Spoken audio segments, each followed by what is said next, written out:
What's going on YouTube, Instagram, Twitter, all platforms? Welcome to a special live episode of New York Giants Full Access with your boy Big Pat Sports Talk. NYG 22 Unpopular Opinion Sports is in the building right now. And we're going to have this live state of the emergency debate about the New York Giants and the state of the franchise. So we're going to get into the intros. And we're going to talk about it, man. Let's get into it.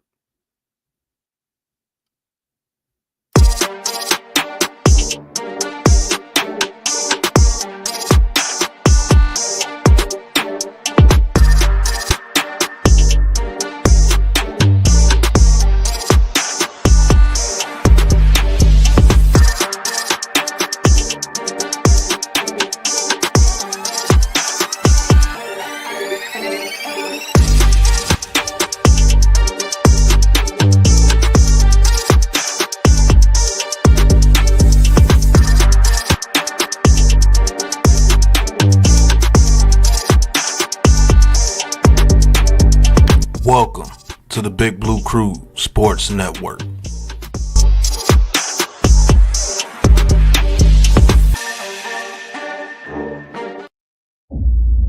Welcome to New York Giants Full Access with Bigpatssportstalk, where you get the latest and realest Giants news and content.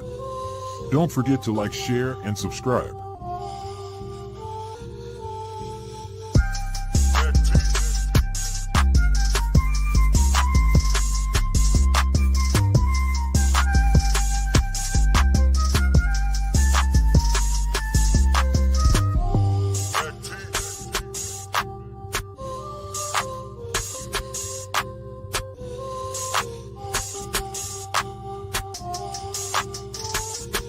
Want to talk your talk with Big Pat Sports Talk and become an official Big Blue Crew member? Hit the join button in the description.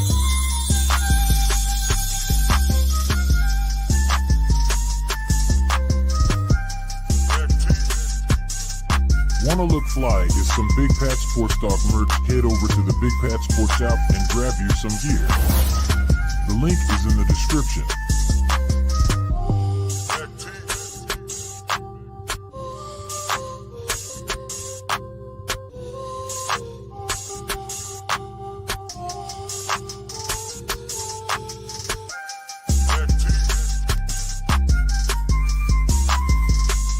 New York Giants Full Access, all Giants, all the time.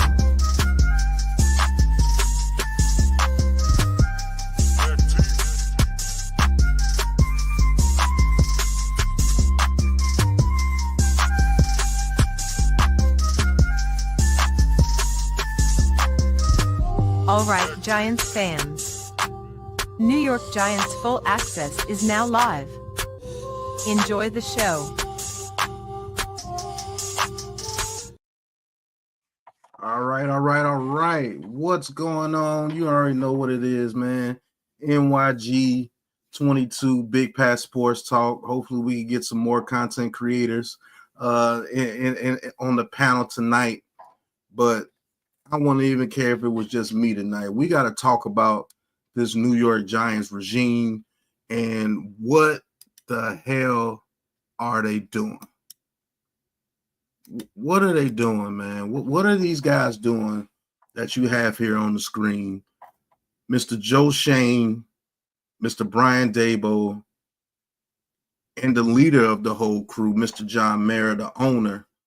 What the hell are they doing, man, with the whole Daniel Jones saga, the whole bad, horrible reputation that they have right now? And it's bad, man. But NYG, talk to him for a second, man, and we're gonna get into some topics here tonight, and we gonna talk about it, man. So let's get into it. You muted, NYG. Look, man. Peace to the people, man. Peace to the chat. Peace to you, Pat, man. Thanks for this emergency stream, because it is needed. And I just want to say one thing first and foremost. Before we talk about Daniel Jones and Joe Schoen and Brian Dable and everything else going on with the Giants, remember who owns the team. Just keep that in mind as we talk about this team. Remember who owns the team and remember who calls the shots. Now, this is embarrassing on a number of ways. One, you have to look at the fact that this is done in mid-season, coming off a bye week, and, reports about him, Daniel Jones, that is, playing scout team safety. You got your $160 million quarterback that you signed playing scout team safety. How that look? On Joe Schoen and Brian Dable, because remember, they signed and endorsed Daniel Jones's deal. So that's one thing. Now, you got players in the locker room talking now. You got Slayton, Dexter Lawrence, veterans in the locker room, and you're a young team. And when you have veterans speaking out, these young players are looking like, what's going on? Why is the players that been here for a while, think about, I always tell y'all to do this. Think about your workplace, and when employees get to talking, you see what I'm saying, that been there for a while. Now you're looking at the job like, man, I don't really know if I want to work under these conditions. See what I'm saying? So you got to think in a human element, because a lot of people, they just looking at cap, stats, computer shit.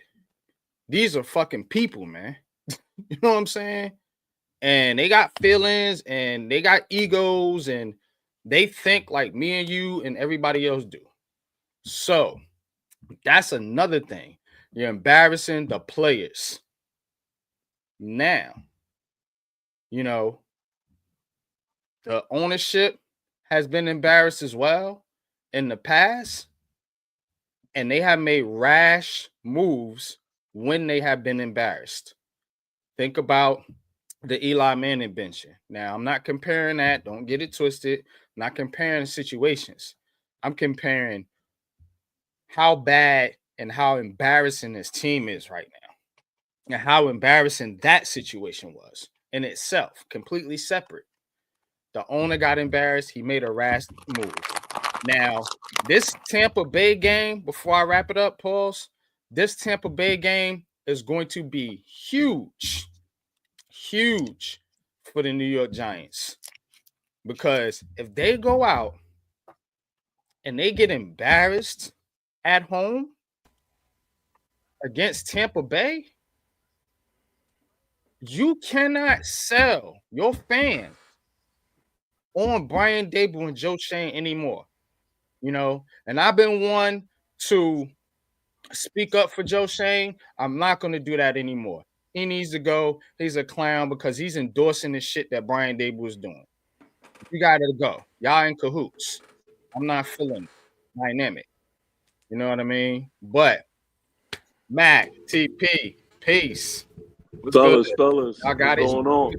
What's Yeah, I going on? definitely What's didn't going want on, to cut fellas? off your wisdom. What up, I heard you getting into it. So Yeah. I'm gonna give y'all the front screen real quick. Hey, And I got some questions too later on, but I want y'all to get your opening thoughts. Yeah, opening thoughts are right now. Hey, look, we're gonna open up the forum to fans that want to call in and speak about this whole thing as well. But right now, Matt, man, tell me what you think about what's going on with this franchise and this regime right now, man. Give your opening statements. brother? It's a mess. It's an absolute disaster. I ain't never seen nothing like it. Like I said, I've been down with this squad for a very, very long time, man. I go back to '85 supporting the New York Football Giants, and I don't know what I'm looking at right now. This is an absolute abomination, man. Like, it's so much blame to go around, man. It don't even make sense. But right now, Joe Schoen, Brian Dable, it's embarrassing. Listening to these cats talk, they press conferences. That statement Brian Dable was making the other day, it's nothing he said even made sense. I can't even wrap my head around what's going on with this football team. I'm not even going to I don't even want to get started on the fact that Tommy DeVito, who's been the emergency third string quarterback all season long, all of a sudden now is just thrusted into the starter, just leapfrogs over top of the guy that's been the backup quarterback all season long. Nothing this team does makes any sense to, and they try to make it make sense. Like they talking to people that's just idiots or something. Like we all just idiots. We just gonna believe what y'all saying. Like, no, this is nonsense. Clearly, you starting Tommy DeVito just to put asses in the seats at MetLife Stadium at this point. Yeah, because I can admit Tommy DeVito's a bigger draw than Drew Lock. He's gonna bring at least people out there to the game. But at the end of the day, like, are you really? What statement are you truly making when you making moves like this? And sure, all the rest of the team, they're gonna get back and say all the right things. Yeah, Tommy, we're gonna support Tommy. We're gonna do this, that, and the other. But this is just a mess, man. Like I don't get what's up with this football team right now, man. I don't understand how they can continue to keep going down this road the way they doing it, man. Like it's embarrassing at this point. Like this organization has become an embarrassment. This is one of the gold standard franchises in the NFL, and it's an embarrassment now. People don't even want to be a part of this nonsense. I mean, I don't even really Daniel Jones' situation, the way they handle that. Look, I'm glad he's no longer the quarterback for the New York Giants. I'm not going to pretend to not be, but at the end of the day, there is a way that you can handle some things. And the New York Giants handled this definitely completely the wrong way. I mean, you gotta show the guy a little bit of respect. I mean, for what it's worth, he ain't really been much of nothing for the 6 years he's been here, but he's taken a beating for his football team. And nobody you can't deny that. You know what I mean? And to have him out there running scout team safety, like he's like, how was he the guy you call up and say, we want you to be our scout team safety at practice, Daniel? Like, dude, he was just your starting quarterback. Like, look, it's a mess. I can't right now. I gotta take it in a little bit, man. It's just crazy to me. This team is a mess. And I don't know what they're gonna do to get right, but I don't believe Joe Schoen and Brian Daboll can get this thing right. I just don't believe in that based off of what I've seen from the way these guys have been handling things. It's been crazy, man. Yeah, that's a fact. Mac, before I let TP go, there's a lot of guys saying a lot of things in the chat. Mr. Rick Buke, if you want to come up, I'll put the link in the chat for you. He says, how about not worry about what's going on and move forward? You all should be happy where we're going to be getting a new quarterback. It's not about that, bro. See, y'all dudes don't think past go.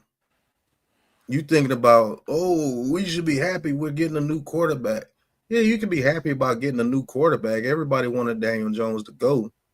But it's the way you handle things. It's the way you handle things as an organization.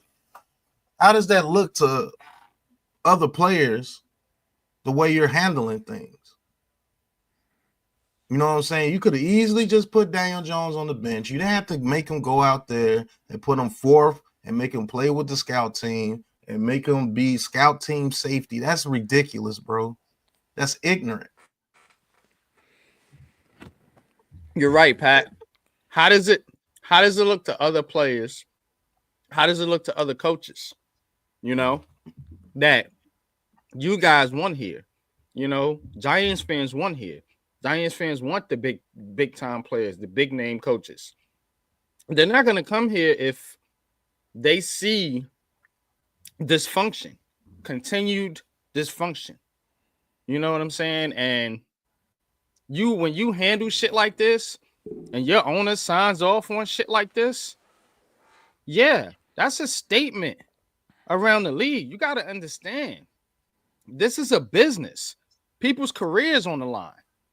You know, there was a statement by Slayton saying, look, basically, we ain't gonna play if y'all tanking. We ain't gonna put our bodies on the line to lose games. These are people. Y'all got to understand that. There's 52 other players on the active roster other than the quarterback, the starting quarterback. That's what y'all not getting. You're not getting it. And I'm sorry, but hold can I address on, this man. one comment? K Sync in the chat. All right, go ahead. I'm sorry. Go ahead. Because no, that's crazy what you're talking about. They don't need to see what Tommy DeVito got. They have absolutely nothing invested in Tommy DeVito. Absolutely nothing invested in him. They don't need to see what Tommy DeVito got. They got a small sample size of what Tommy DeVito is last year as a rookie. Yeah, maybe he might came along a little bit, and he might come out there and be a little bit better. But there's nothing invested in Tommy DeVito. There's nothing to see what Tommy DeVito got. That's absolutely nonsense to me that you like that you can sit and believe something like that. They need to see what Tommy DeVito got, and Drew Lock can just go somewhere else free agency. Tommy DeVito can just go somewhere else in free agency. Like there's no investment there, so there's nothing that they need to see there with Tommy DeVito. Yeah, he's just putting asses in the seats. That's it. Yeah, that's it. You act like we don't notice that. We literally been saying that. They're putting Tommy DeVito to bring butts and seats. Nobody here is sad on this panel about Daniel Jones being released. Quit trying to make the shit about Daniel Jones. Nobody is sad about Daniel Jones being released. All of us on this panel wanted Daniel Jones to be benched, which happened. But it's the way you did it, which makes it look bad when other players wants to come to this organization. Do you think prime time now, after all of this has happened, will want Shedeur Sanders to come here with this garbage? Like I say, you dudes don't think past go. You just, what, we were supposed to be throwing a parade because Daniel Jones was benched? Look at the morale of the team. I'm gonna tell You clown. I've been saying you move on from Daniel Jones and you're going to save money. We're going to have over $60 million next year. But what's that $60 million worth if no player wants to come here because they don't want to go through the bullshit that's being here when Joe, Schoen, and Daboll are still here? You got to think, man. That shit is not illegal yet. You can still think. All you worried about is Daniel Jones and getting a new quarterback. Daniel Jones. What if the new quarterback comes in here and we start to struggle? What's going on, Miss Trina? And the new quarterback starts to struggle. What if he can't mess with freaking Brian Daboll and Joe Schoen? What if Joe Schoen and Brian Daboll are just shit people?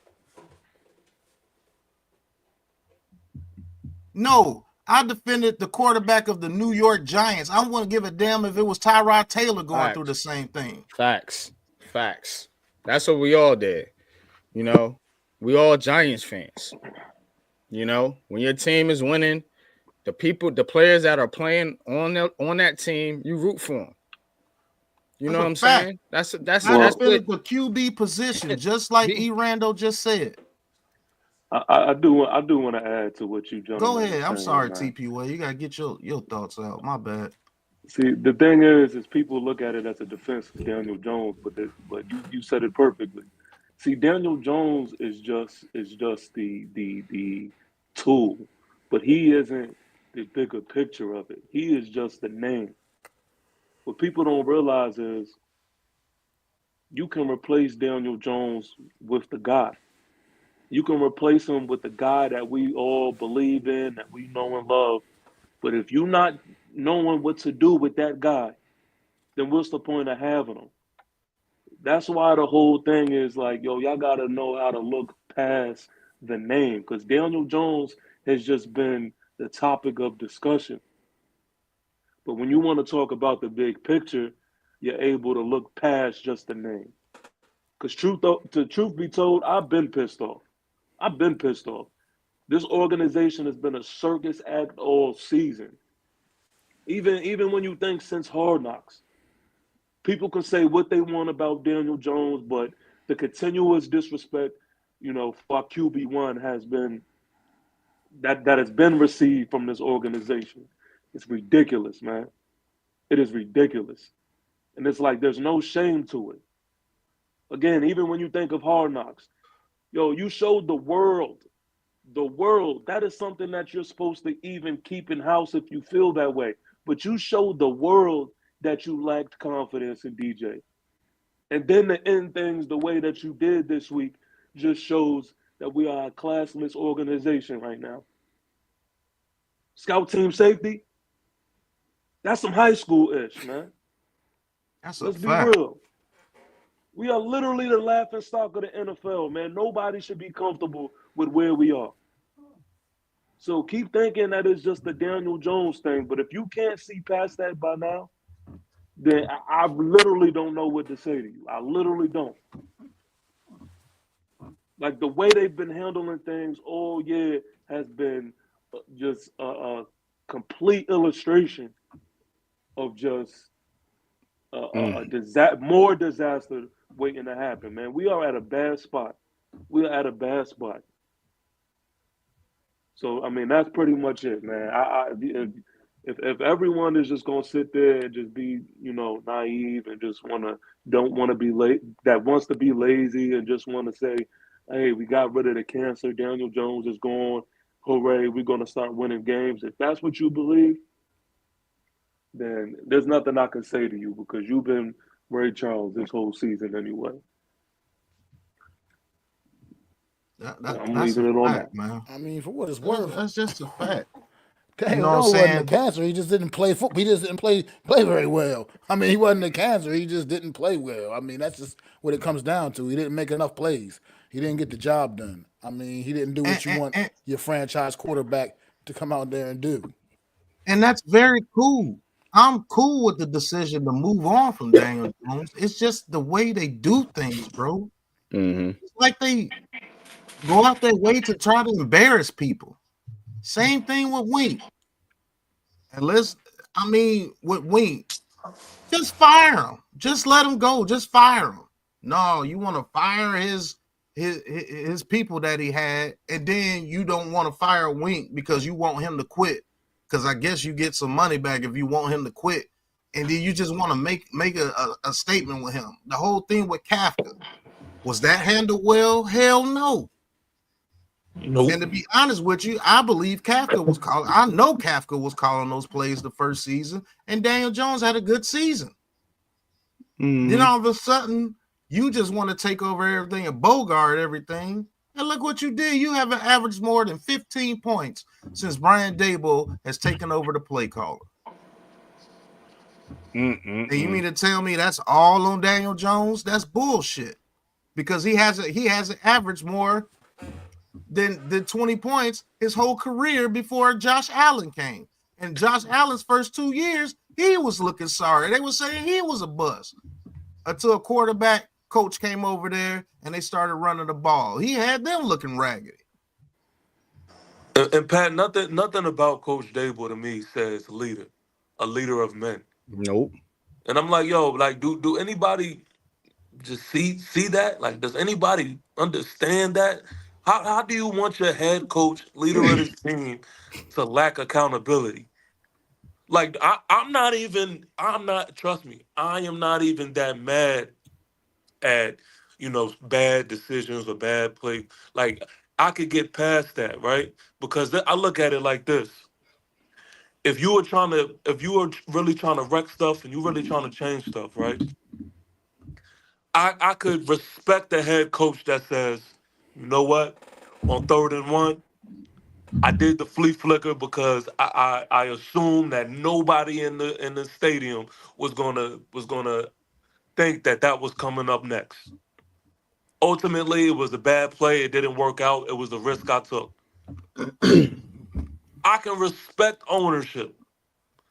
What I can't respect is when you are somebody who continuously put guys in front of you and then you want them to take the bullets and then you want them to take the blame and you sit back and then you try to sneak through the cracks and coach another game. That's not a leader of men to me, man. That's not somebody who I want as my head coach. At all. At Yo, all. That's a fact, bro. so y'all saying all this about Brian Daboll's play calling has been good and all that. I've literally done film reviews showing Daniel Jones' mistakes and Brian Daboll's mistakes. I've literally been fair. That dude's play calling is not all that, bro. So let Really me transition to one of my questions. I got a couple of them here.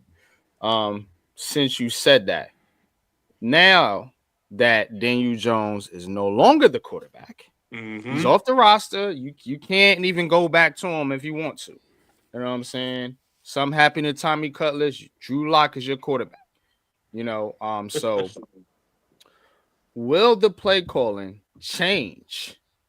And to me, I'm just thinking about when Brian Daboll and them first got this job and how they tailored that offense to Daniel Jones' skill set along with Saquon Barkley. You know, will they revert back to that 2022 offense to try to put up points for Brian Daboll to try to save his job? That's a good question. That is a real good question. I personally think yes. Yes. I think it is going to change. And the main thing that I think is going to change is certain decisions in that red zone. Like if we get there, if we get in the red zone and it is let's say it's fourth down and you sniffing the end zone. We're gonna start doing things to start going for it now. None of that conservative, hide it in your shell crap. Because, like you said, it's on the line now.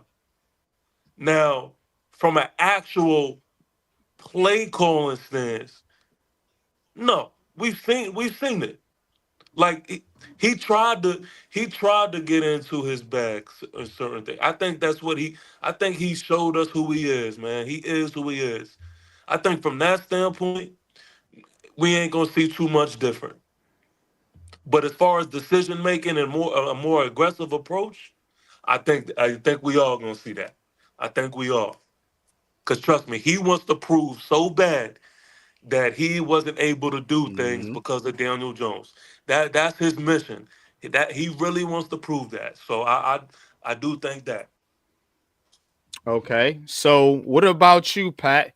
What are your thoughts on the question? And I agree with you, TP. I think he's definitely going to be more aggressive.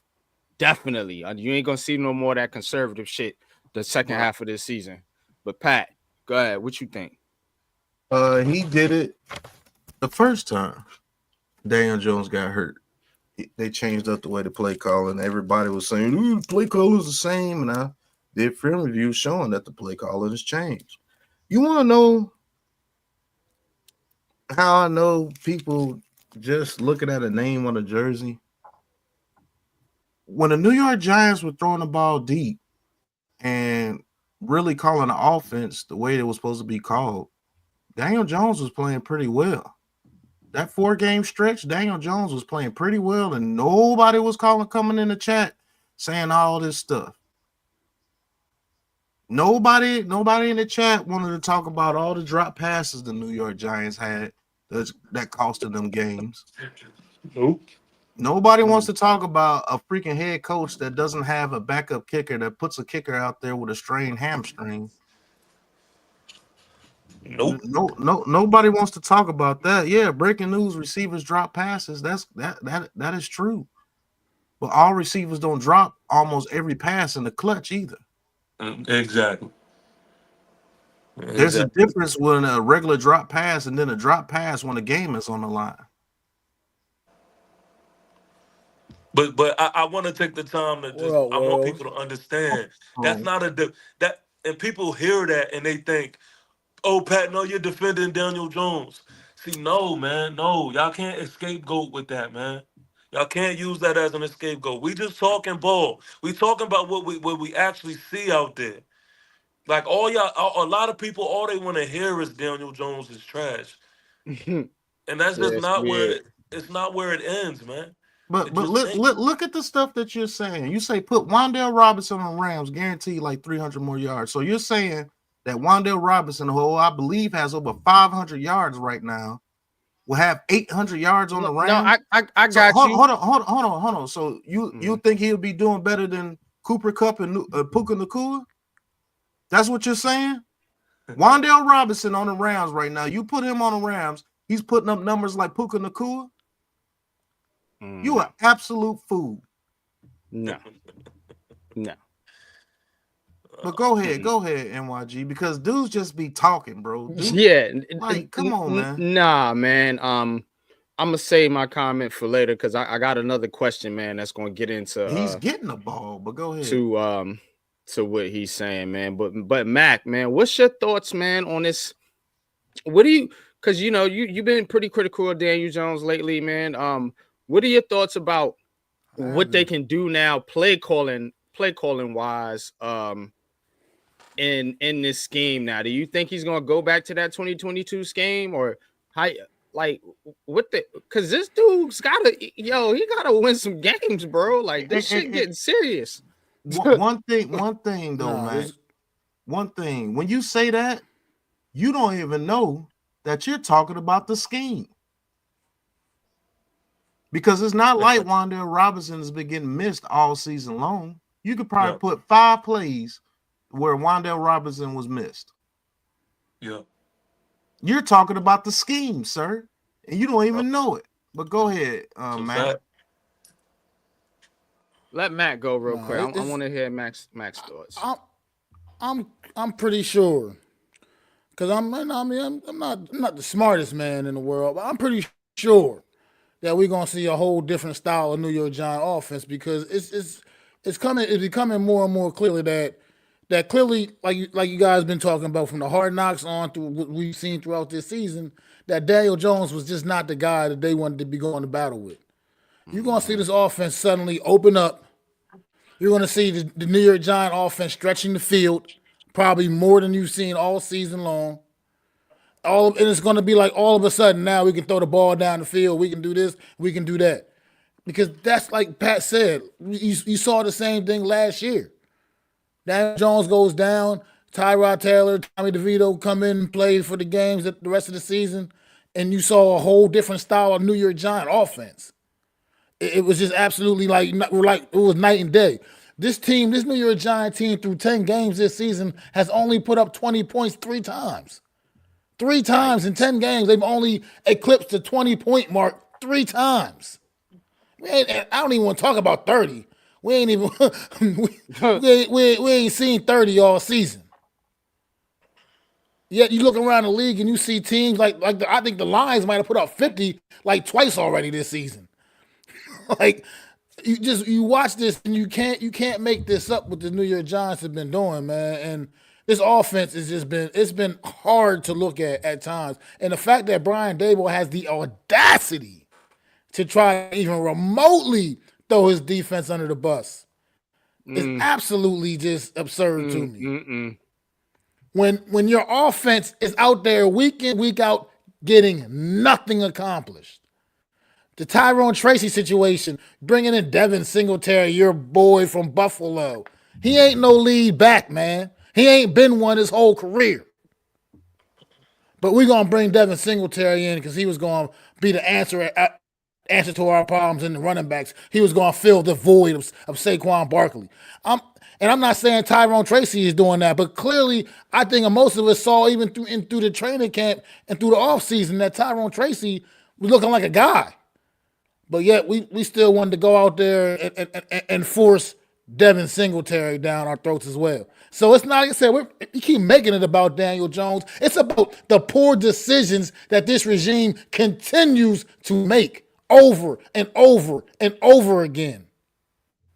Just compounding that, man. Talk to him, man. Yeah, boy. Let me get this super chat real quick. Thank you, Prince Castro. Good to see you too, bro. He says, in my opinion, we're going to get a QB we all want, and that's going to expose all the other holes in the team, or we'll see DJ was being sabotaged. Listen.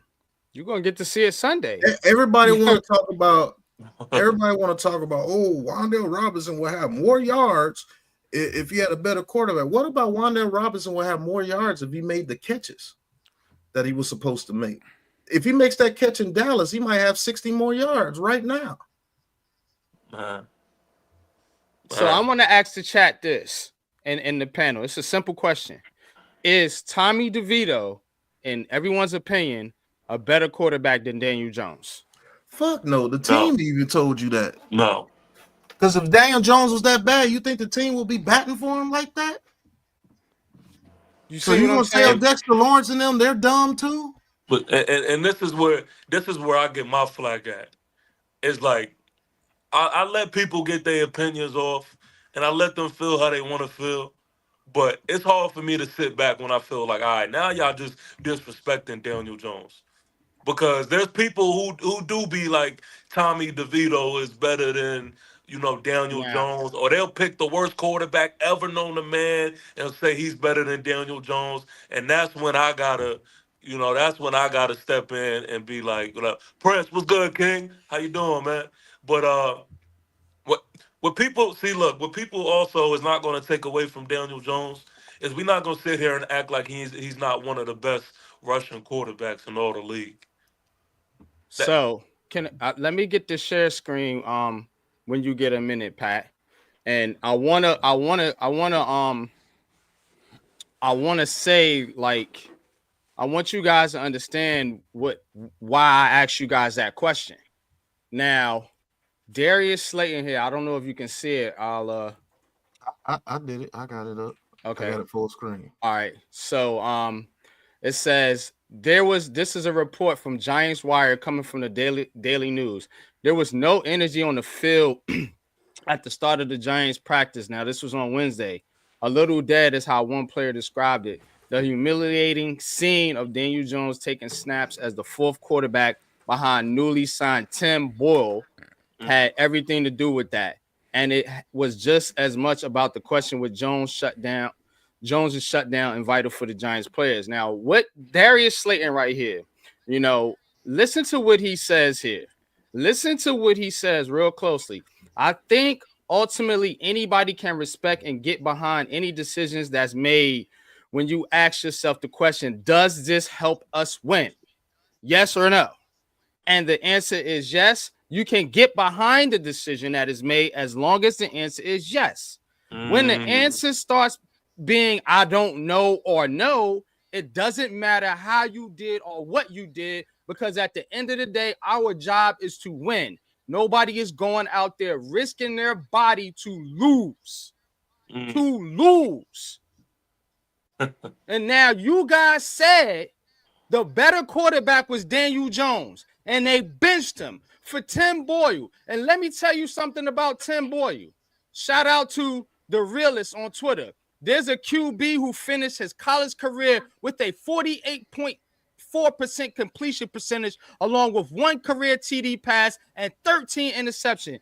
In his NFL career, he got 4 TD passes and 12 interceptions. His name is Tim Boyle, the guy who replaced Daniel Jones on the Giants roster. Boom.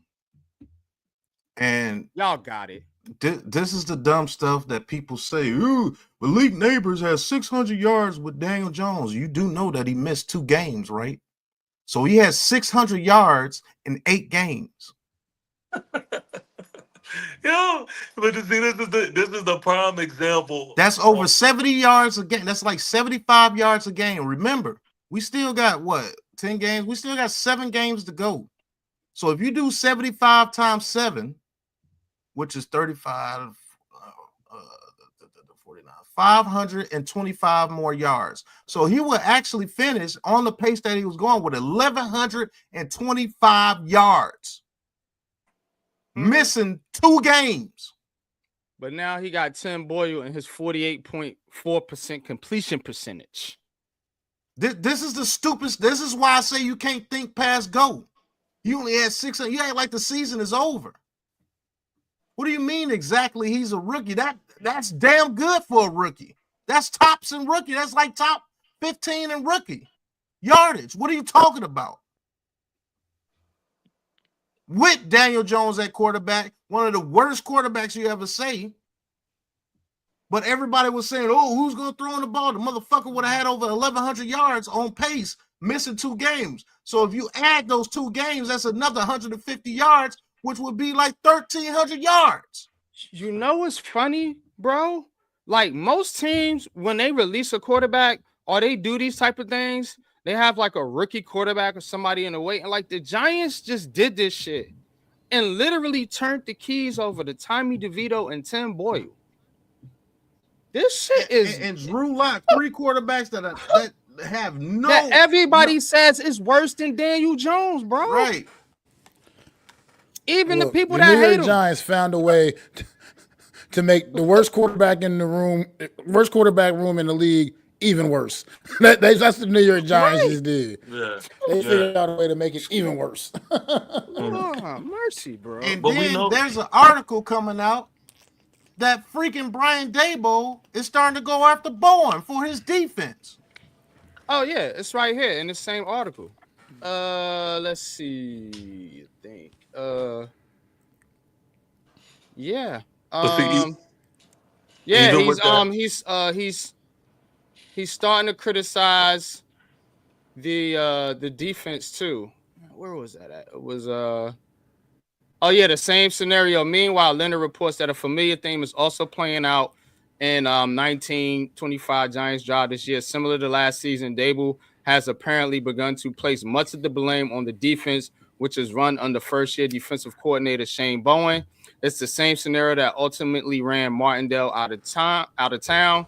Sources say Daboll and the coaching staff, meanwhile, are ratcheting up the pressure and frustration with the defense for giving up big plays, as if Daboll's league worst 15.6 points per game offense that is just shut down its starting quarterback, released the starting quarterback, isn't the root of the problem. The blame game and discourse sounds familiar to 2023, doesn't it? See, the thing is, hold on. You're not getting the point. Everybody's saying that DJ's such a horrible quarterback, but why is Malik Nabers on pace to be one of the top rookie receiving rookies ever, and he missed 2 games? That's the point we're trying to make. Everybody sit here and tells us here with the Big Blue Crew, or the quarterback makes the receiver. Well, if Daniel Jones is that bad, how the fuck is Malik Nabers doing this? How? When I tell you that a receiver can make a quarterback better, I'm the dumbest motherfucker in the world. How is that possible? How is that possible? Malik Nabers was leading all rookie receivers before he got hurt. How? Something got to give. Either Daniel Jones is making Malik Nabers, or I'm right that Malik Nabers, a great receiver, a good receiver, can make a quarterback look better. Which one is it? Either way, I'm right. But go ahead, man. You dudes can't think past go.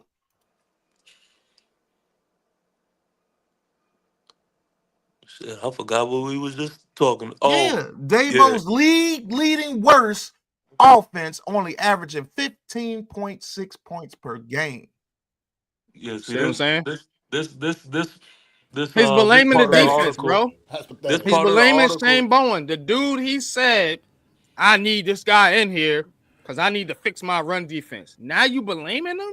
Bro. Man, come on. See, this part of the article is where it is.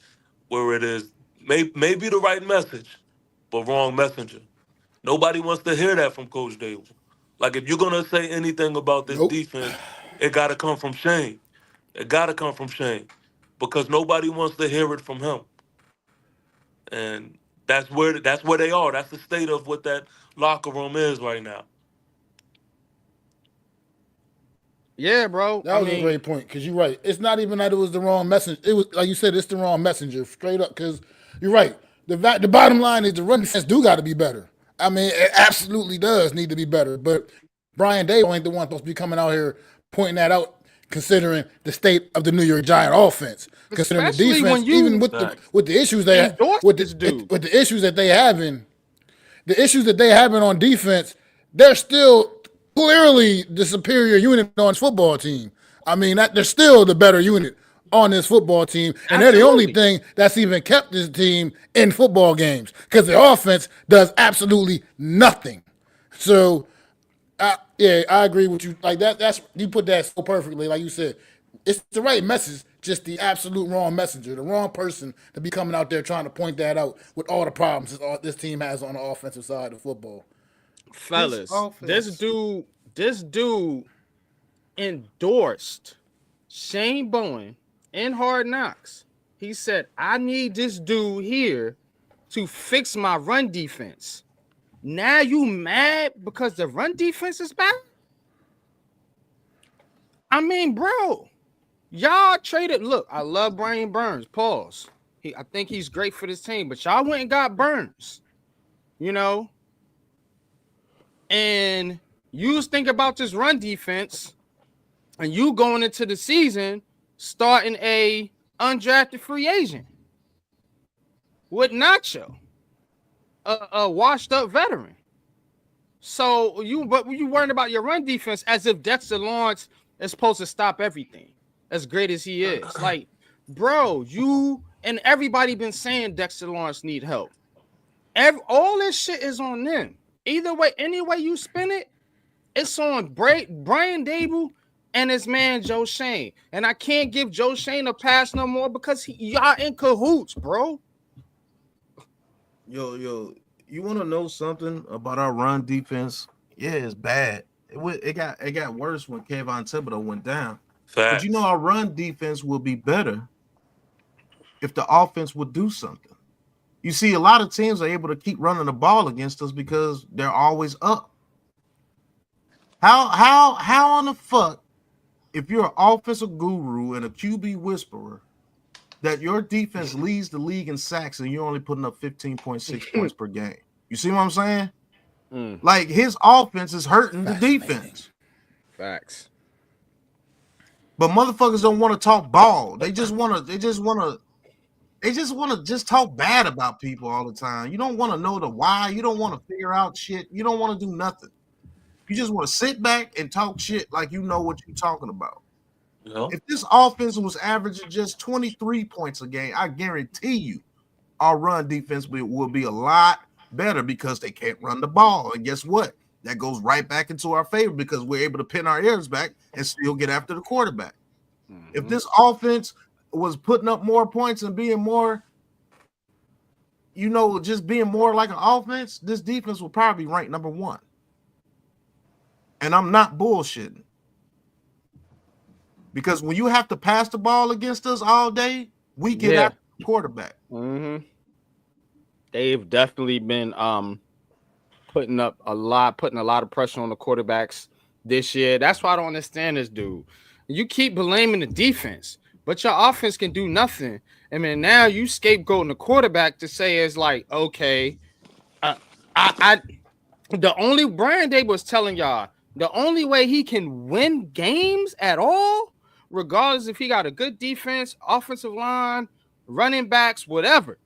The only way he can win games is if he has a superstar quarterback. That's what he's telling you. That's what this man is telling you. I'm glad you said that too. I'm glad you said that because what bothers me is I'm one of those guys who I don't believe in the whole wait to see the coach Dable has his quarterback. And I'm looking around the league and I'm seeing teams with a built system. Like when I don't want to get to the point to where if our starting quarterback gets injured and our second string gets in, it's an automatic loss. Like, nah. I want to see where's your coaching game at? Mm-hmm. Have you built the system to where, okay, our starting quarterback may be out for a game or two? Can we survive? Can he look feasible? Why does he have to have the guy? Like, I don't understand that. What system has Brian Dable built, TP? What's the system? I've been asking this shit for 2 years now. 3 years, whatever. Facts. What is the system? I don't know. I don't know of a system. So he's supposed to get the quarterback, then figure out the system? All right, Exactly. I got my quarterback now. All right, this is what we're gonna do. And the player's gonna be looking at you like, we ain't been running this shit, dude. What the fuck is you talking about? Exactly. Like, bro, I can't stand this dude, man. Like, why when Joe Burrow went down the Embarrassing, why when Joe Burrow went down, the Bengals quarterback, Bengals backup quarterback came in Right. That's what and I'm was saying. shining. That's what I'm saying. And we all know that he can't hold a candle to Joe Burrow. But why was he shining? That's exactly what I'm If saying. any coach would have anything to say about a fucking defensive coordinator, it would be the Bengals head coach, because these dudes put up 30 points and still lose. Man, That goes to show you that it's a team fucking game. I don't care who your quarterback is. If your team ain't ready to play, you gonna lose. I could put up 38 points but still give up 41 because my defense ain't prepared. but NYG, you 100% right. That's why I cannot wait till Sunday. I can't wait till Sunday because we gonna see a lot of things. We're gonna see a lot of things. And guess what? Everybody's like, well, what if the new quarterback comes in and shines? Then okay, that's cool. You can keep bashing DJ the way you've been. Ain't nothing gonna change. And what if he doesn't? Okay, then what? See what I'm saying? It's always two ways you could look at it. You know what I'm saying? But what you can't deny is this guy, this dude right here with the beard on the screen. Yeah, we looked so much better with Tyrod Taylor last year. People don't understand that motherfucking defense was getting 4 turnovers a game during that stretch, and we played some bombs. Yeah. The same Tyrod Taylor that we lost, 13-9? Even that What happened? offense What was happened something. when Tommy DeVito went over there to the Saints and they played a good Saints team that year, and we didn't get 4 turnovers? What happened with every game we didn't get 4 turnovers? What happened? Why do you think Wink was talking so much shit? My defense, that game we scored 31 points against Washington, the defense had 6 turnovers and a pick 6. You know how I know it was true, bro? He was kicking his they was beating the shit out of the Brian Daboll's offense in practice, bro. Like, they was punishing them dudes, bro. You know what I'm saying? With that defense Wing had, like, Brian Daboll is trash as far as the offensive so-called guru. Either way, no matter how you slice it or dice it next year, one thing, well, I think it's for sure, but Coach Daboll's not going to be the offensive coordinator. He won't be calling the plays if he's still a Giant next year. Ain't no way. So let me ask y'all this. I need him to go. I need him to go. Yeah, Yeah. Brian Daboll's got to go, man. But again, this still come back on John Mara too. You know what I'm saying? More so than any of them. And I've been lambasted, roasted, so-called, you know what I'm saying, for some of my takes on John Mara. But is John Mara still too much involved?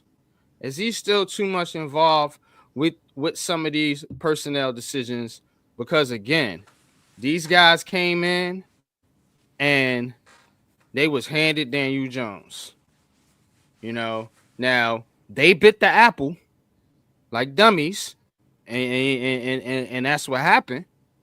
You know, so again, that's your fault. You know, if he fires you, that's on y'all. But is John Mara still too much involved with some of these things? You know what I'm saying? Because again, you know what I think? I think as much as people criticize Jerry Jones saying he needs that tough, you know, the person that can stand up to Jerry Jones and the owner, John Mara need that shit too, bro. Tom Coughlin was that dude. You seen that shit. He was stand up to John Mara in there. You know, These guys are like Pat said, they're cunning, they're slick, they're liars, they're you know what I'm saying, like magician trickery type cats. You know what I'm saying? That don't mess here, bro. You need that leader of men type dude that can go to the owner and say, "Nah, we doing this shit right here." I'm sorry, John. It's this is you want me to run your team? This is what I got to do. Go ahead, man. Well, that's a fact. That's a I fact. truly believe that I don't think John Mara knows how to hire football people as far as being leaders of a team. I believe he's always taken, what do you call that? People that say, hey, this guy's pretty good, go get him. Mm-hmm. I don't think he does his due diligence. All right.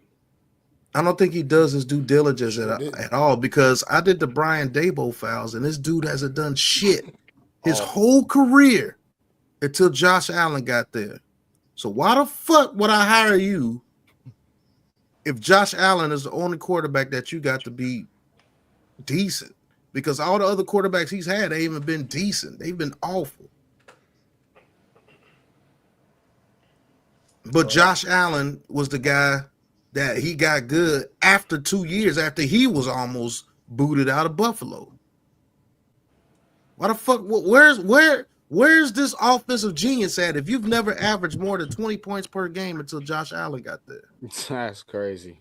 Yeah, that offensive. He worked with the QBs at Bama. What the fuck happened to Jalen Hurts at Alabama? What the fuck happened to Tua? Because Tua wasn't shit until that one little nerdy dude came over there. And they got Tyreek Hill, Waddle, Waddle, and all those guys over there. Tua wasn't shit before that. Yeah, sure wasn't. So what are you talking about? He worked with the QBs at Bama. Mac Jones? The fuck is Mac Jones? Mac Jones, who? Mac Jones. That's a fact, E. Randall. Just because he was around talent don't mean he developed shit. I don't think he developed anything, to be honest with you. Yeah, but because he's getting a chance to develop here. You're getting a chance to prove yourself that you can develop, and you haven't developed a fucking thing here with the Giants. Why does Josh Allen get better? Yeah, every quarterback on your roster needed development. Yeah. Why does Josh Allen get better after Daboll leaves when they decide, hey, we're gonna run the ball after Daboll leaves? Why does Josh Allen turnovers go all the way down? If he's such a QB whisperer, he's such good with QBs, why the fuck Drew Lock ain't coming there immediately? Why couldn't he put Drew Lock in there? Yeah, I thought he was supposed to develop Drew Lock, right? Like he's supposed to help him out and shit. I don't know, man. Drew Lock was the backup quarterback for 10 straight games, and then all of a sudden here in game 11, he's all of a sudden still just the backup because the third string quarterback's the starter. So you give Tua success. You give Tua success and Jalen Hurts success to fucking Brian Daboll? What was Tua doing before they got all those weapons and that nerdy dude came over there? What the fuck was Jalen Hurts before all those weapons got over there? They could barely pass the ball when Jalen Hurts didn't have those dudes over there. You know what helped Jalen Hurts out? A tremendous running game. That still is proven today. Because what was Jalen Hurts looking like when A.J. Brown and Smith went down?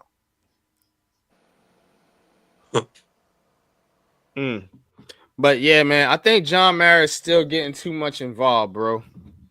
To be honest with you, man. And I think he needs like a Vrabel type or somebody of that kind of that mindset. You know what I'm saying? Like a Dan Campbell type too.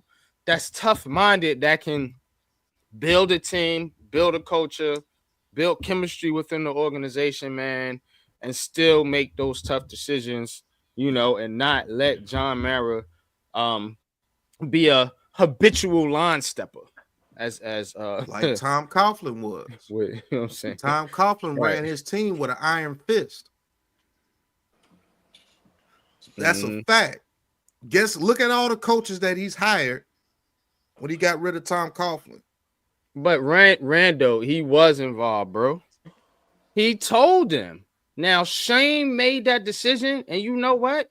That alone might get Joe Shane fired, just because everybody's seeing how upset John Mara was when Saquon Barkley got let go. He didn't want him to let them go, and they tried to sign him. So yes, he was involved in that shit because Joe Shane would have let Saquon Barkley walk after 2022. I promise you that. If it was up to him, they wouldn't have tagged or did none of that shit or tried to negotiate anything, bro. Because he doesn't value the fucking running back, bro. We seen that shit.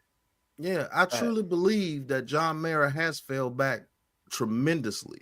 I'm not saying that this dude, we're not saying that this dude is involved in everything like he was when McAdoo when them was here. He's not. He just chose the wrong guy. Because if this guy Dabo, go ahead. It's not like a Jerry Jones situation, Randall. You know what I'm saying? When I'm saying he's involved, what I'm saying is John Mara is too emotionally attached to certain players, and when those players, when decisions have to be made on those players, he gets involved with those decisions. When sometimes the better decision for him is to not get involved, take his emotions out of the shit. Talking about he can't sleep and all that shit. I was making jokes about that shit on Twitter. He can't sleep, you know, because the Cowboys said they ain't interested in Daniel Jones, but so he can't sleep. You know what I'm saying? So if you so emotionally attached, look, man, I have a business. Anybody in business know you don't make business decisions emotional when you're emotional. You know what I'm saying? You don't do that. That's what I'm talking about. With John Mara. John Mara is too much of a fanboy. And also, now that I think about it too, you know, I really didn't have a big problem with letting Saquon go, but you know what I didn't either. You know what I did have an issue with though is it seemed like Joe Shane had an arrogance to him when he let him go. Mm-hmm. You know, it was more like he didn't value Saquon at all. You know what I mean? And I just feel like when you make a move like that, just like they don't care about Daniel Jones, just like they don't care about Darius Slayton when they benched him for Sills and Alec Bachman. Exactly. You know what I'm saying? And made him take a pay cut and all this shit, man. These dudes don't give a fuck. All of these guys. It's like they're got Jalen Hyatt crying over there on the bench because he can't get playing. It's like, come on, bro. Just look at the roster decisions, man. You benched your best receiver for that year for Alex Bachman and David Sills. And when you put Slayton in there because you couldn't go to nobody else, he wound up being your best receiver that year. Mm-hmm. Jalen Hyatt, you trade up to get Jalen Hyatt, and he can't get a snap. It doesn't make any sense, bro. Fascinating. You can sit here and say all this DJ shit all day, but that ain't got shit to do with DJ, bro. Yeah, right, Marshall. Fake car salesman. It's selling you snake oil and shit, man. These dudes is full of shit, bro. And what happened with Bellinger, man? Like, look, what happened exactly? Like a couple years ago, picks you drafted, they can't play. Evan Neal. A couple years ago, when the Giants hired Joe Shane to be the GM. Back a couple years ago when they hired Joe Shane to be the GM, was there really any real question that he was just going to end up hiring Brian Daboll to be the head coach? I mean, because to me it wasn't even once Joe Shane was the GM. I pretty much that was a foregone conclusion. That's how you know it's a setup. It's you know what I'm saying? They're look. You got to be in lockstep. I agree, but you got to have some type of this distinction, you know what I'm saying, between GM and coach.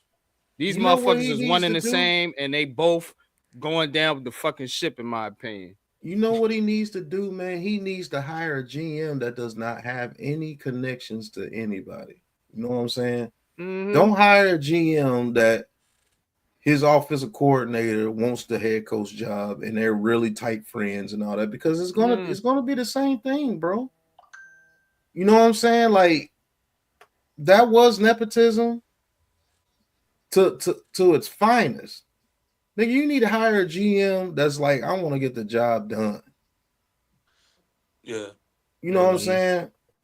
Like we do need a president of football operations. We need somebody to come in to be like, look, go sit down. I got Right. this. Like how Tom Coughlin was. When who hired Tom Coughlin? It was Ernie Accorsi, I believe, hired him. Yeah. After they got rid of Jim Fossil, Ernie Accorsi did his due diligence and hired Tom Coughlin. Somebody from the Jaguars. He didn't have too many ties with the New York Giants. And when he did have ties with the New York Giants, he was under real head coaches. You know what I'm saying? Like they're not doing their due diligence.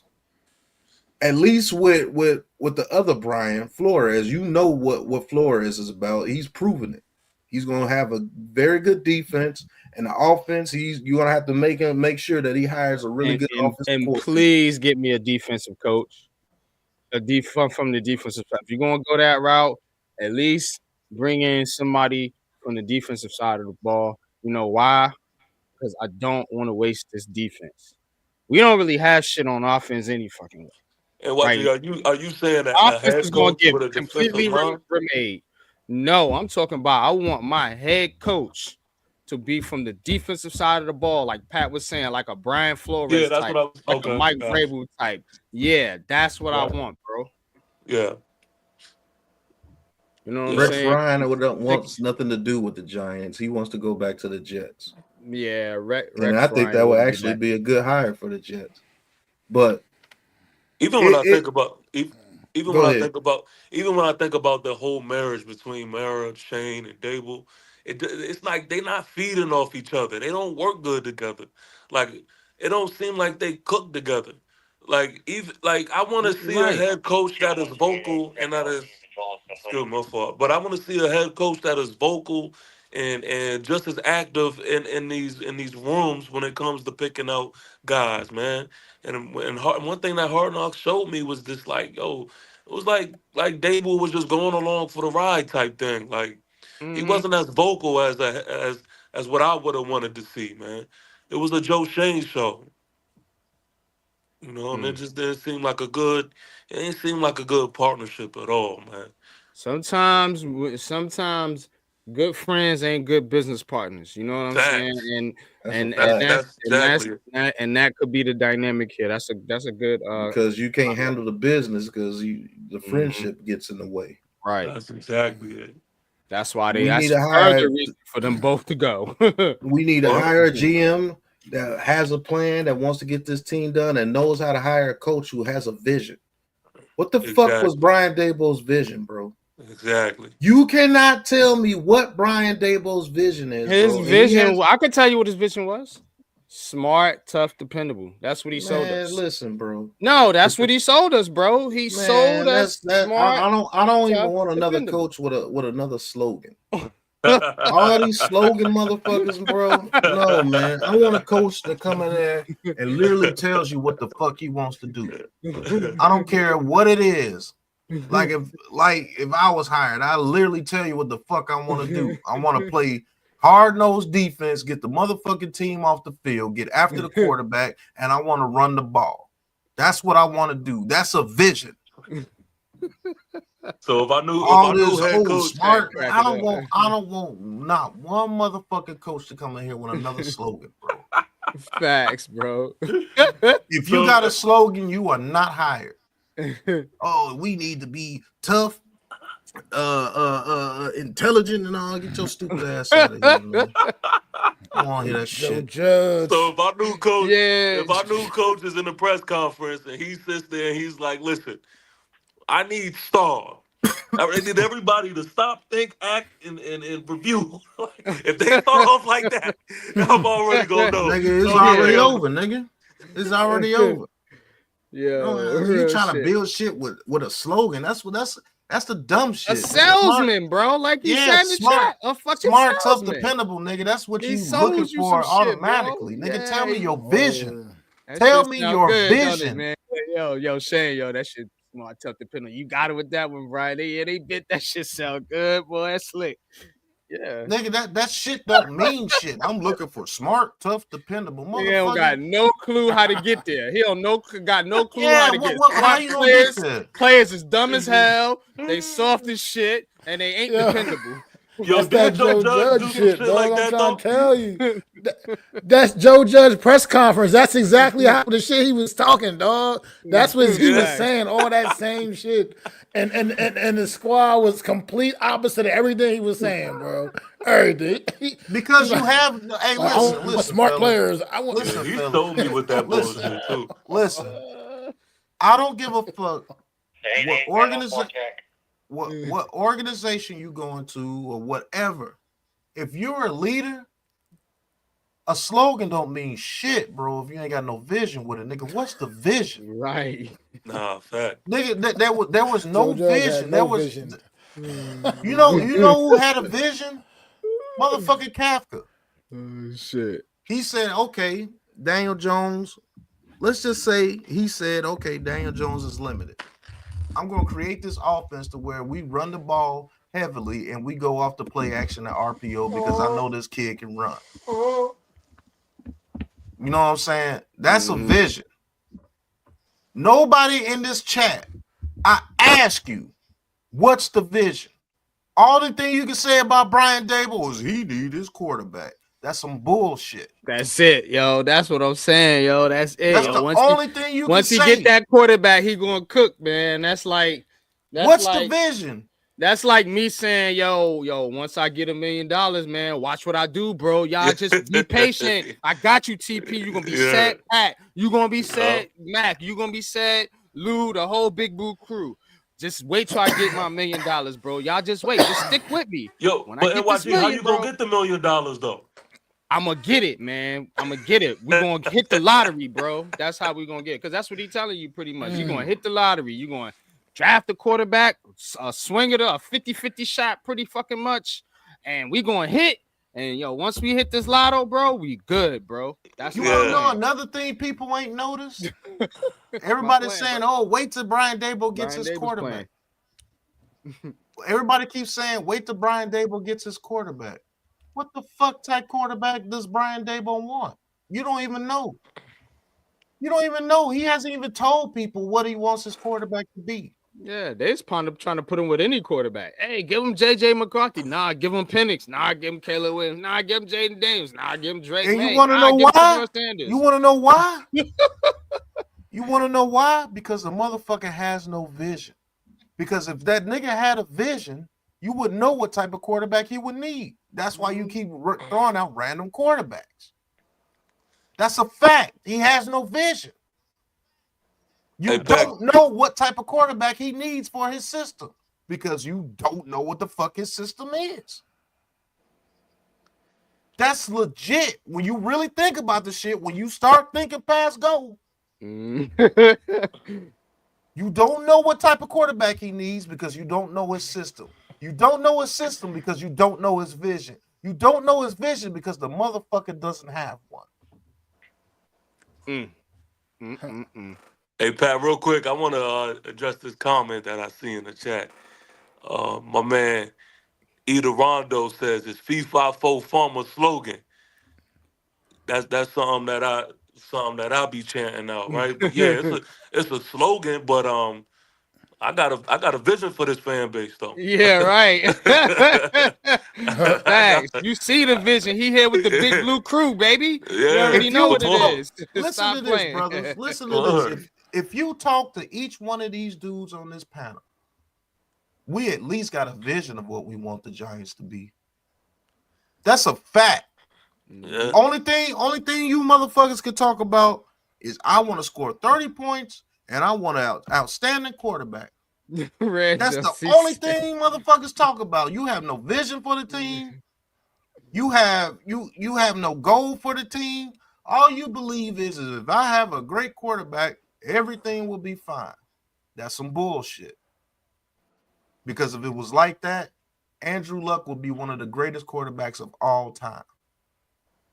That's a fact. That's how good he was. He was on a team that didn't have no vision, no offensive line, no weapons, and he still was getting them boys to the playoffs. But guess what? His talent was fucking wasted. He had to retire early because the team had nothing around him. He was getting beat up. Yeah.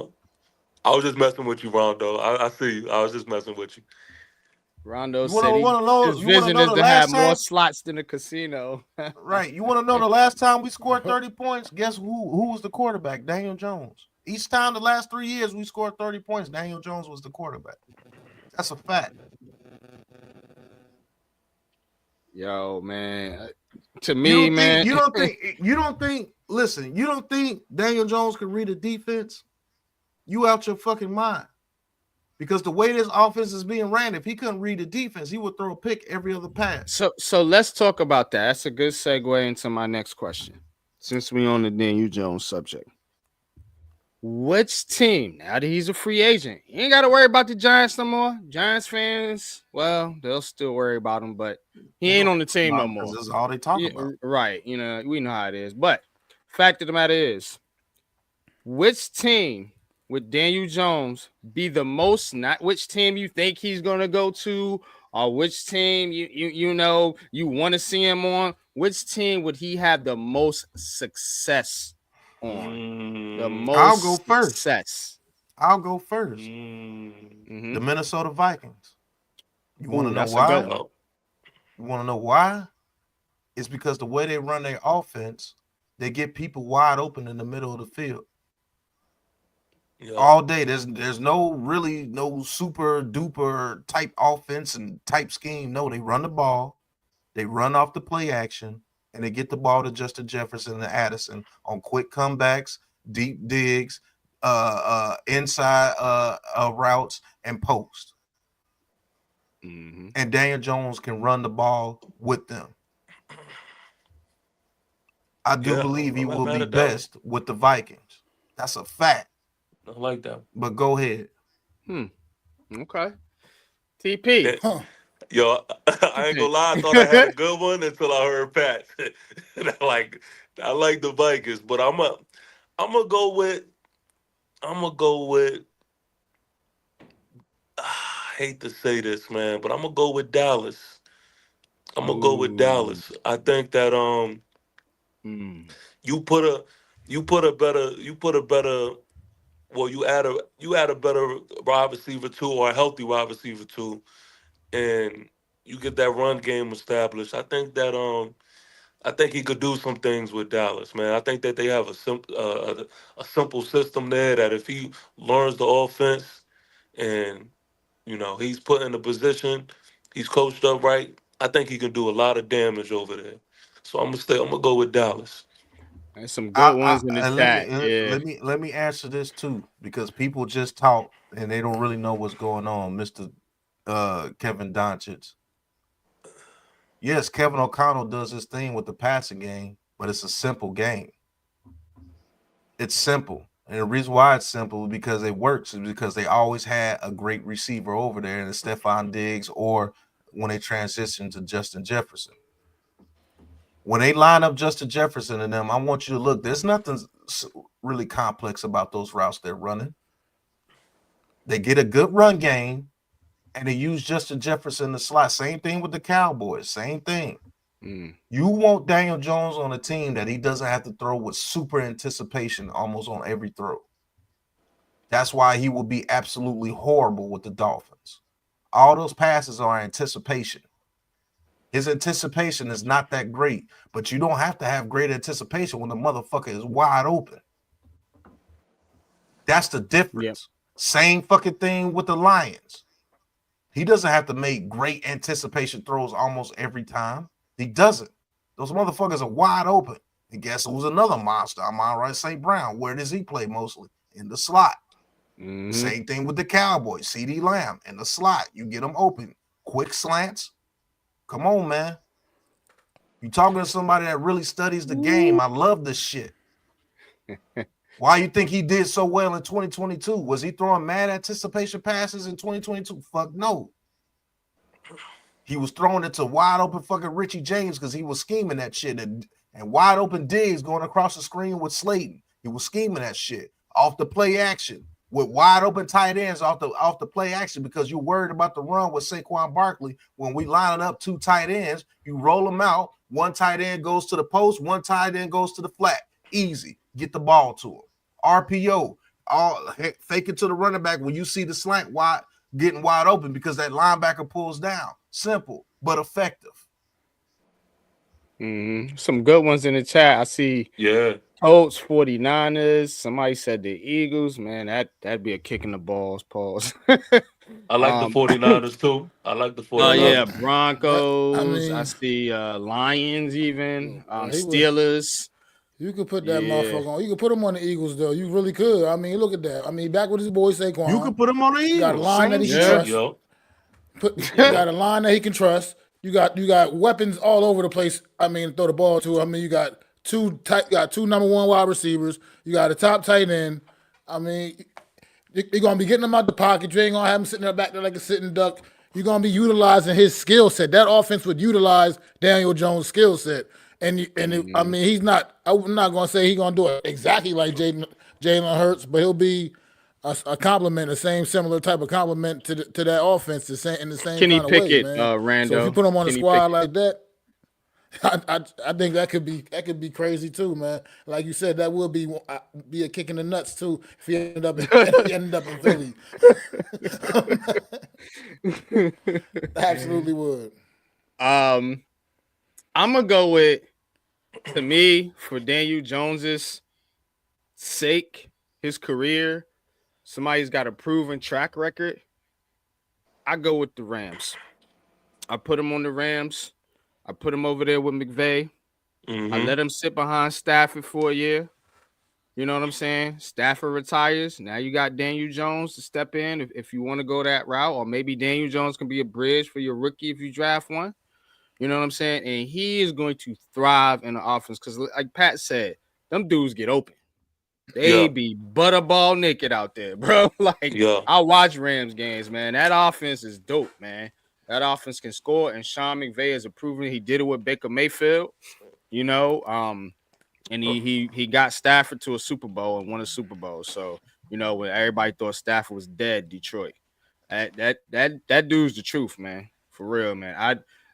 If I'm Daniel Jones, I'm asking the Rams if I can come play for y'all, bro. Like, get me back on track, dude. Like, bro, I need you, man. That's a good one. That's a good one. You know what I'm saying? Because the coach is in place and they're gonna be patient with him. You know what I mean? Go ahead, Matt. That's what he does need, though. He need to go somewhere where he can just sit behind a good established quarterback for a few years and just he just got to process the game and just kind of get his confidence back, because I think, like my man put up in the chat, he's shell shocked, man. Honestly, he done been through a lot for what it's worth in his 6 years. He done got beat up. I mean, he done got a broken neck playing for football for this team. So I think he needs to literally just kind of sit. He needed to just take it down for a couple of years and just be out there learning and kind of just sit out there and learn the game from somebody, from a good vet, and maybe he can have like that little Geno Smith type of, comeback in his career, man. Get out there, get an opportunity to start for somebody again, and maybe prove that he was worth a first-round pick.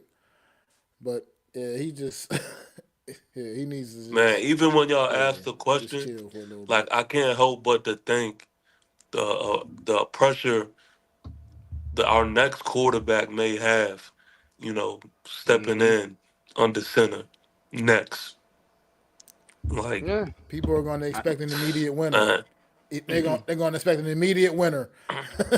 just come in and just be like, let's talk about it, man. Let's talk about this. The net. We done got it to Daniel Jones and where he might end up.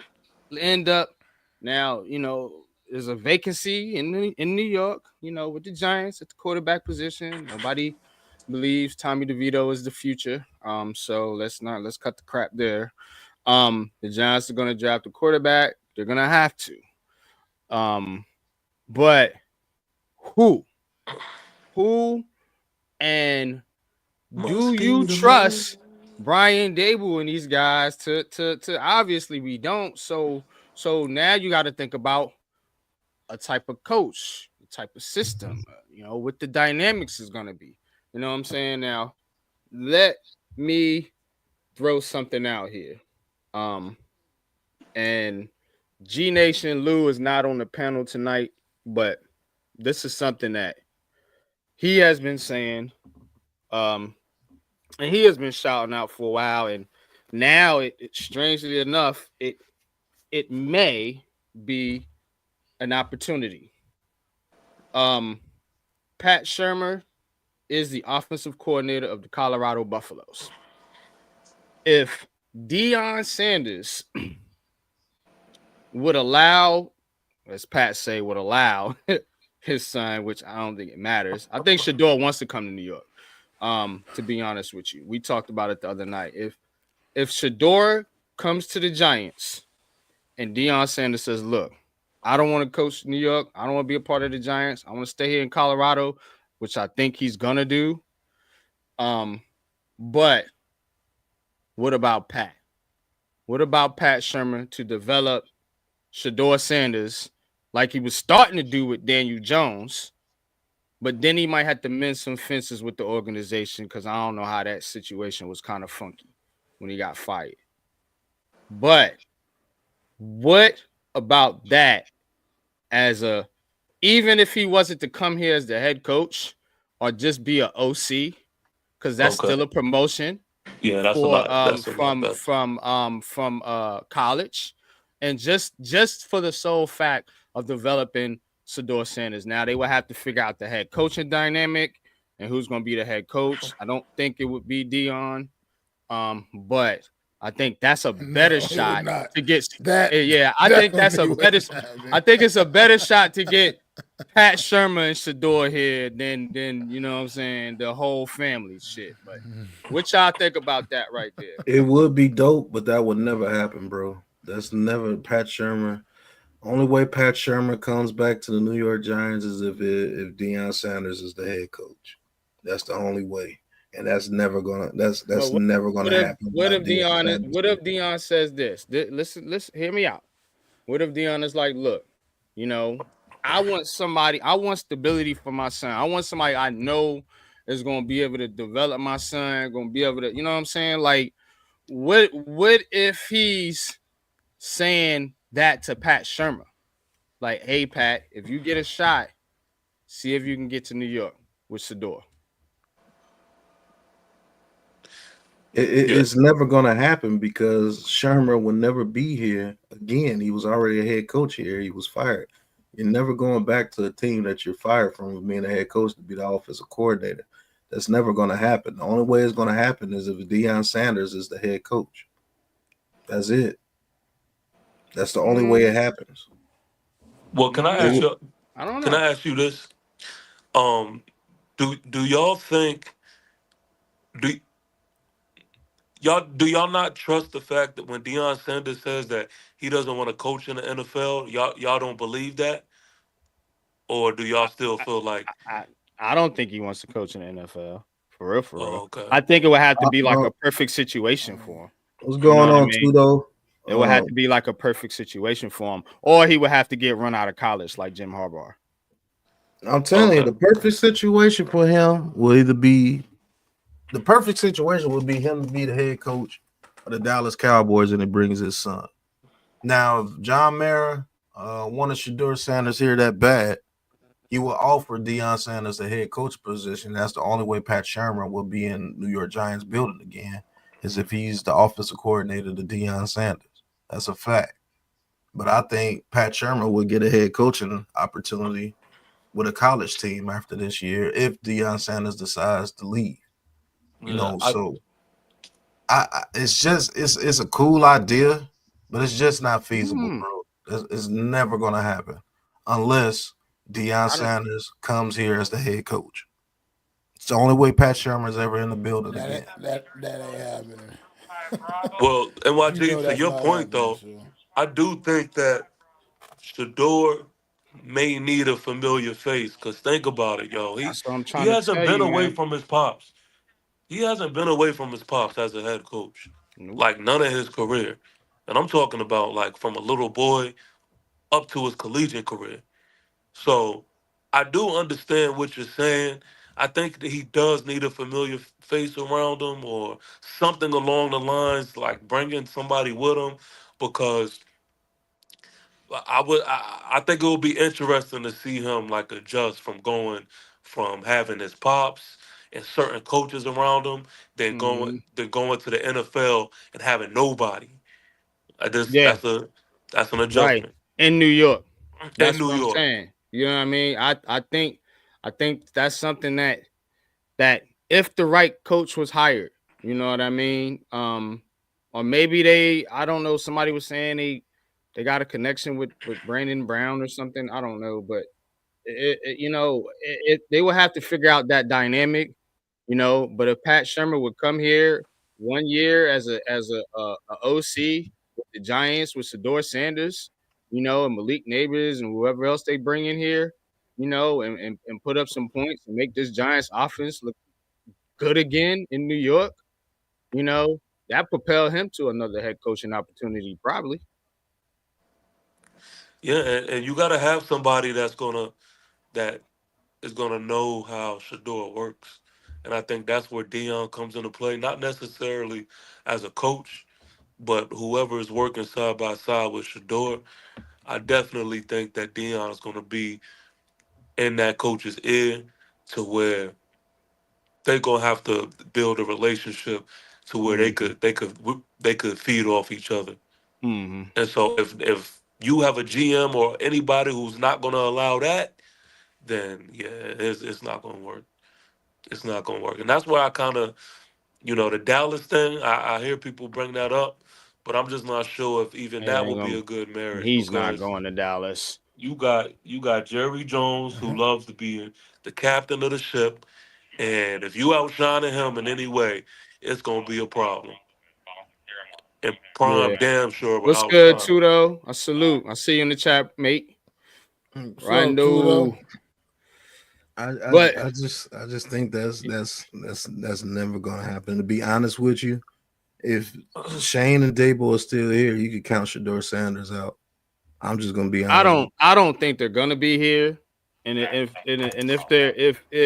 they're not here, which I'm counting on, I'm just putting that out there in the world because I need that to happen because this is ridiculous. You cannot move forward with these cats. They're too man, they're too slick, too conniving, too, you know what I'm saying? They liars, they tricksters.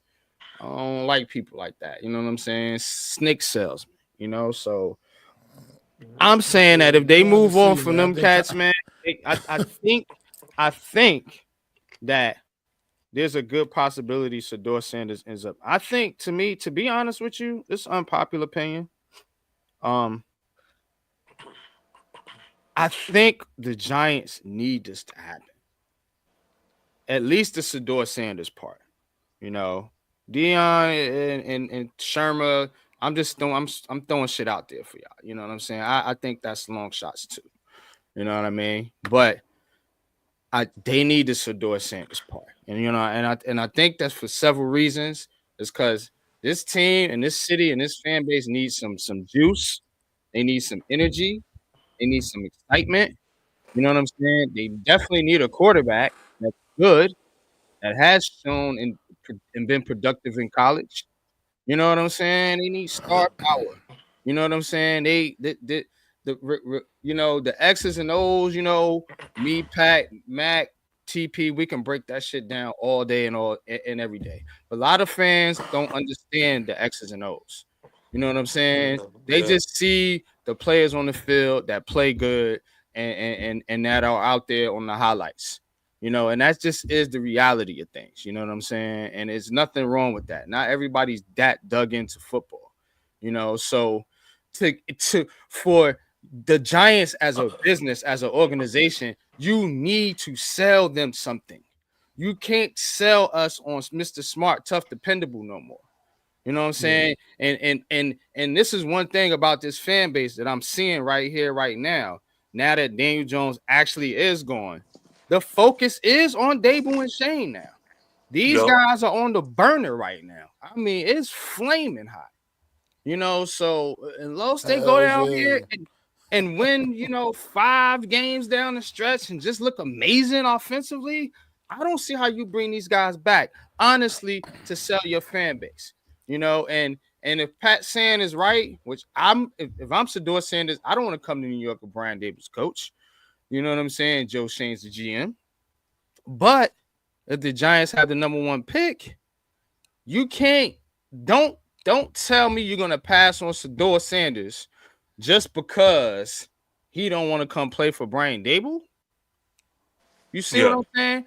The Giants, I'm promise y'all this, man. I'm in tune with shit like this. The Giants need this shit. And it's not because, I think Shedeur is good. I think Cam Ward is also a good quarterback. There are other good quarterbacks, but there ain't a Sanders. There ain't a Deion Sanders' son. You know what I'm saying? Like they got Archie Manning's son. Go get Deion Sanders' son. Yeah. Let's get it. Yeah. That's who I'm selling right now as the next quarterback for the New York Giants. Shedeur Sanders. I'm gonna tell you that this out there though. now.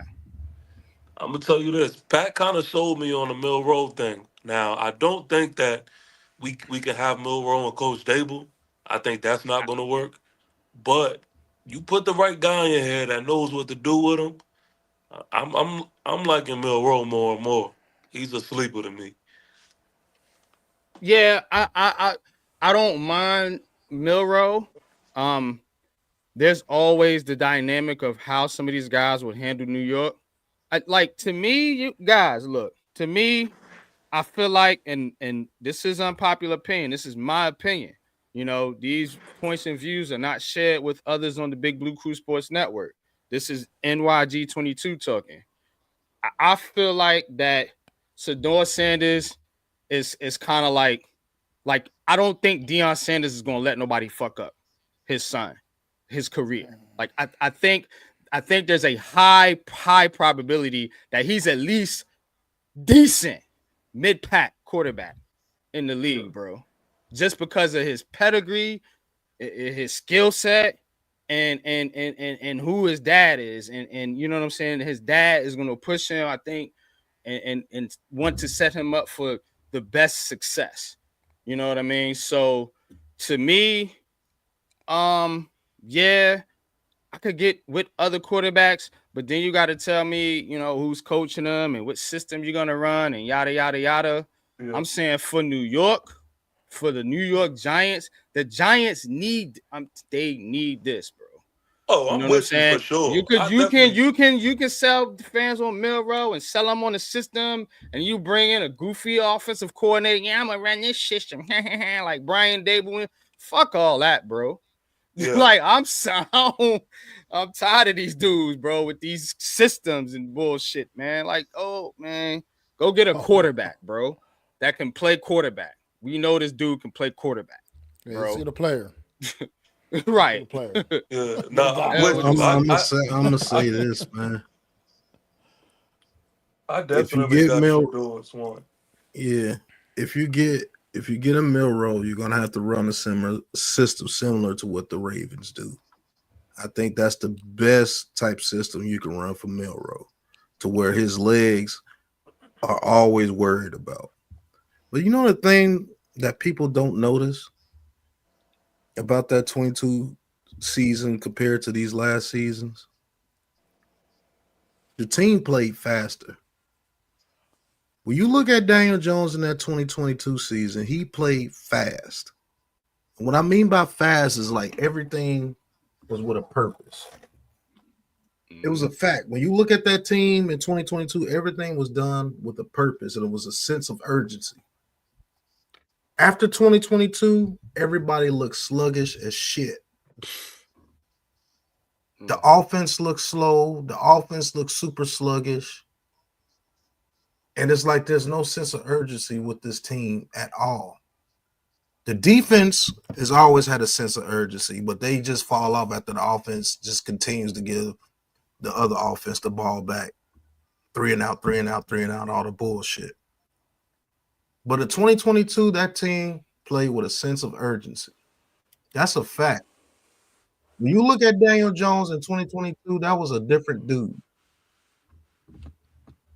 That dude was fast. He was making quick decisions. He was throwing the ball in the middle of the field. They was doing the play action. They was doing the RPO. The dude looked like he was playing fast. It looked like he was really getting it. Like, okay, cool. Why in the fuck would you not build off that? If you just if you were really about this team winning like that, why the fuck would you not build off that? Because I promise you, if they would have got some weapons and ran that same system, it would have been absolutely dangerous. It would have been absolutely dangerous. They didn't give a fuck about DJ after that season, because you want to know why? Because he wanted to be the Dabo show. His ego took over. Mm-hmm. He literally switched the whole system again. Switched the whole system again on that kid. And now He he's averaged 21 points a game that year. The past 2 years, they've averaged exactly 15.6 points per game. Exactly. 2023 and this year currently. Do you know we averaged 21 points per game with Richie James as the top receiver and Slayton? With the worst quarterback in the league, the worst offensive line in the league, the worst weapons in the league, they still average 21 points. What happened to Bellinger? Why was Bellinger just pushed to the you see what I'm saying? Stupid shit. So Hodges is not the greatest dude ever, but Hodges in the red zone was money. Why is he not in the red zone anymore? Make it make sense. Brian Day was literally worse than Joe Judge, bro. Joe Judge Judge's last year, the Giants averaged 22.3 points 17.5 points per game. And then they averaged 17.5 points per game the first year and then the last year too. So in the 2 years Brian Dabo has been calling plays, he's averaged less points than what a Joe Judge coach team Joe Judge teams in the 2 years. Yeah. With way less talent. Mm-hmm. Yep. Well, he has way more talent than what Joe Judge had. That's a fact. 15 points and then 22 points. Or 17 points. So yeah. That's averaging out higher than Brian Daboll's 15.6 that he's been putting up the past couple years. That's as absolutely the OC. Crazy to me, bro. But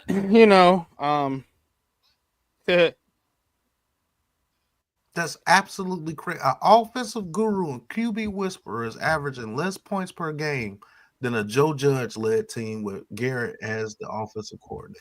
And I'm going to tell you what. Less talent. I'm going to tell you what. Looking at this Pat Shurmur year, I mean, they averaged 21 a game, but their defense was giving up 28 points per game, bro. And that was 30th out of 32. Brian Daboll is getting a decent defense, bro. He's been getting mid-pack defenses. You know what I'm saying? This year they're 16th. You know what I'm saying? And last year they were 26th, but they were only giving up 23.9 points per game. And then in the playoff year, they were 17th. So he's had a mid-pack defense in all 3 of his seasons, but he can't score. And Pat Shurmur and them was scoring more points with a worse defense, a bottom of the league defense. So, just saying. Facts. I'm just saying. Facts. Nobody can argue with me about this Brian Daboll situation, bro. This dude is god awful, to be honest with you. And one of the main reasons why I know this dude is not a leader of men, your offense is literally one of the worst in the league. Why are you attacking your defensive coordinator? Leads the of league them. in sacks. Yeah, leads the league in sacks. Your other defensive coordinator was averaging 3 to 4 turnovers a game for you to win games, and you're attacking them like they're the problem. No, motherfucker. What are they supposed to do? Hold people to 3 points a game? That's oh my god, bro. I'm What's trying to going tell on, you, Rob bro. Zero? Rob Z in the building. What's good? Says we are free. Yeah, well, are we? We're free of Right. one of the problems. We damn sure not free. Shit, we ain't out the woods yet, We Rob. damn sure not free. This shit serious right here. What this dude doing right now, bro. But hey, I'm happy that fans don't think that though, man. I'm happy. I don't want y'all to find out the hard way. I'm trying to give it to y'all so y'all could, know what to, expect. But I don't want y'all to keep seeing the BS. Okay, so he understands. He says we need Shane and Dable going next. Okay, so Yeah. he understands. He joined the show. Salute to Rob. He joined the show. The debate show. Wednesday. It was a dope show, man.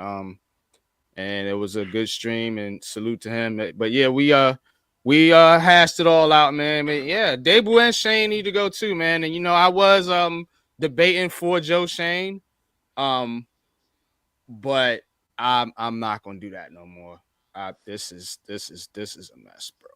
Like I Yeah, said, the one that I really need out I of here fall is when I'm Dable. wrong. I'll fall back. You know what I'm saying? I can't co-sign that dude no more, bro. He gotta go. I feel it. Hell to the no.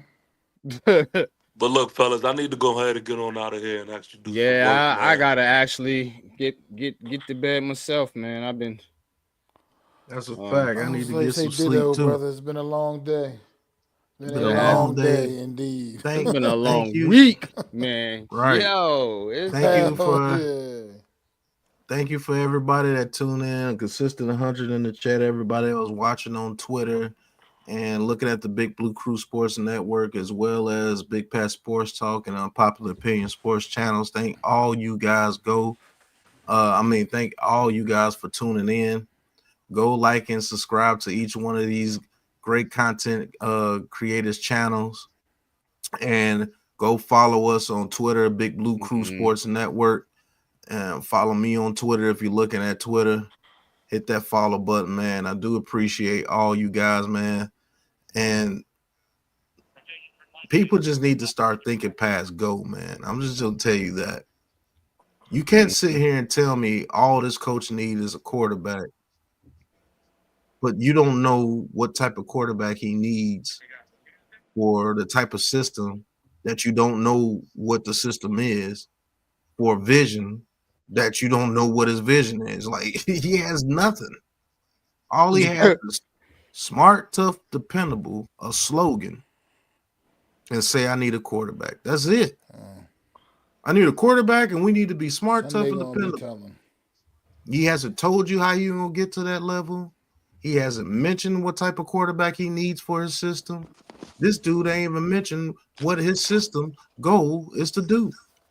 Oh, we want to do explosive plays. Well, average moron can tell you that. I want explosive plays. I'm just curious to see the game plan on Sunday. I'm curious to see the offensive game plan on Sunday. I'm just curious. And we will talk about that Sunday or Giants conversation, man. We're gonna get into the pregame Sunday morning Giants convo. We'll get a little bit into the actual football part of this, and see what the New York Giants put out there on the field Sunday, man. But it's gonna be interesting, like you said, Mac. Like, I don't get this shit, bro. But man, I appreciate everybody tuning in, man. Yup. Thank you guys for tuning into this special podcast, man. But appreciate y'all. Everybody in the chat, appreciate y'all. Make sure y'all hit that like button. Sub up to the Big Blue Crew Sports Network. Sub up to all these content creators on the panel, and share this out, man. Share this content out, man. You know, on Twitter, on Facebook, on Instagram, wherever else social media platforms that you are a part of. But that being said, let's get out of here, man. All right. And Daniel Jones, welcome to the gulag, brother. It's about time. Looks like we got another one! On the ground!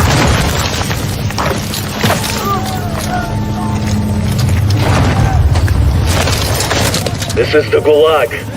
In here, you fight to win back your life. Gates! Let's go!